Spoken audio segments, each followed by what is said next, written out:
Banyak hewan disebutkan dalam Al-Quran. Allah telah memberitahu kita tentang banyak keistimewaan hewan dalam Al-Quran, bahkan beberapa di antaranya dikatakan melambangkan manusia. Berikut adalah 7 hewan yang disebutkan dalam Al-Quran. 1. Lebah. Lebah merupakan salah satu hewan yang mendapat surat yang didedikasikan untuknya, yaitu dalam surat An-Nahl, surat ke-16. Jika ditelusuri lebih jauh, lebah merupakan hewan yang melambangkan manusia. Mereka termasuk hewan yang begitu sibuk bekerja untuk melanjutkan hidup. Mulai dari membangun sarang, mengambil sumber makanan dari buah, hingga memproduksi madu. Namun, lebah juga termasuk hewan yang konon tidak akan melupakan penciptanya tidak peduli seberapa sibuknya mereka. Hal ini menunjukkan begitu kuatnya komunikasi antara lebah dan sang pencipta, karena hanya mereka yang terpilih yang dapat membangun hubungan yang kuat dengan Tuhan. Manusia dapat menggunakan fakta ini sebagai pelajaran. Lebah yang merupakan hewan tak berakal saja bisa beriman. Kita juga bisa melakukan lebih dari itu. 2. Burung. Berikutnya ada burung. Mereka merupakan hewan yang paling banyak disebutkan di Al-Quran. Namanya muncul 18 kali dalam 16 ayat yang berbeda. Spesies yang disebutkan pun beragam, mulai dari burung gagak, hudhud, puyuh, dan lainnya. Salah satu burung paling spesial adalah ababil yang tercantum dalam surat Al-Fil. Mereka adalah burung yang datang dari surga atas perintah Allah Subhanahu wa Ta'ala. Dikisahkan pada saat itu sekitar tahun 570 meter, Mekkah kedatangan pasukan gajah yang dipimpin oleh Raja Abraha. Mereka ingin menghancurkan Ka'bah, namun upaya tersebut dihentikan oleh burung hewan ini. Burung-burung ini membawa batu panas yang berasal dari neraka dan menjatuhkannya ke arah pasukan gajah. Semua yang terlibat dalam penyerangan itu pun mati terbakar, termasuk Abraha sendiri. 3. Semut. Seperti lebah, semut mendapatkan satu surat dalam Al-Quran didedikasikan untuk dirinya, yaitu 6. Ayat-ayat di dalamnya menerangkan tentang keterkaitan lisan antara hewan ini dengan Nabi Sulaiman. Diceritakan suatu hari, Sulaiman dan pasukannya sedang bepergian ke daerah bernama Taif. Dalam perjalanan, mereka melewati lembah yang ternyata dipenuhi oleh semut yang sedang bekerja. Melihat sang nabi, Raja Semut pun memerintahkan kawanannya untuk segera masuk ke sarang agar tak terinjak tanpa sengaja. Selain itu, semut merupakan hewan yang tak boleh kita bunuh, bahkan Allah sendiri yang langsung melarang kita untuk tidak membunuh hewan ini. 4. Ular. Meskipun sering menjadi lambang dari keburukan, justru hewan ini memiliki peran yang penting di mata Islam.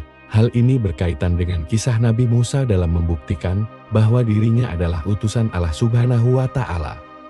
Dalam Al-Quran, saat Musa sedang berhadapan dengan Fir'aun yang murka, Raja Mesir tersebut memintanya bukti kenabian Musa. Allah Subhanahu wa Ta'ala pun memerintahkan beliau untuk melemparkan tongkatnya ke tanah. Tanpa ragu, Nabi Isa pun melemparkan tongkat itu. Lalu tongkat tersebut bergerak-gerak dan berubah menjadi seekor ular yang besar ini, kemudian menjadi salah satu mukjizat Nabi Musa. 5. Laba-laba. Laba-laba merupakan salah satu hewan yang sebaiknya tak dibunuh oleh umat Islam. Ini disebabkan karena hewan ini pernah menyelamatkan Nabi Muhammad SAW sebelumnya. Diceritakan, semua ini berawal dari Rasul yang saat itu dikejar-kejar oleh kaum kafir Quraisy karena beliau diam-diam pergi dari Makkah. Di tengah perjalanan, Rasul dan Abu Bakar bersembunyi di dalam gua Sur, akan tetapi bagian mulut gua masih terbuka sehingga orang dari luar bisa menengok ke dalam. Atas perintah Allah Subhanahu wa Ta'ala, seekor laba-laba kemudian membuat sarang yang tebal hingga menutupi area terbuka tersebut. Hewan ini membuat gua itu tampak seperti tempat yang tidak pernah dikunjungi orang lain. Pada akhirnya, ketika kaum Quraisy melewatinya, mereka berpikir bahwa tempat itu telah lama ditinggalkan manusia dan pergi begitu saja. Terlihat dari tebalnya sarang laba-laba yang menutupi. Berkat hewan inilah, Rasulullah dan Abu Bakar tak tertangkap oleh kaum Quraisy dan berhasil selamat. Kisah ini diabadikan dalam surat Al-Ankabut yang artinya laba-laba. 6. Ikan. Hewan ini disebutkan setidaknya 5 kali dalam Al-Quran.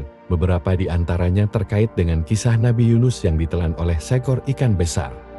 Menceritakan tentang Nabi Yunus yang diperintahkan untuk berdakwah kepada kaum Ninawa. Namun, setelah berbagai cara dilakukan beliau agar mereka mau menerima ajaran Allah SWT, hasilnya selalu nihil.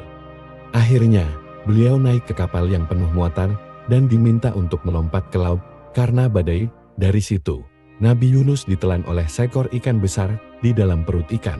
Beliau terus berdoa dan memohon ampunan dari Allah Subhanahu wa Ta'ala. Doa itu dijawab dan sang Nabi berhasil keluar.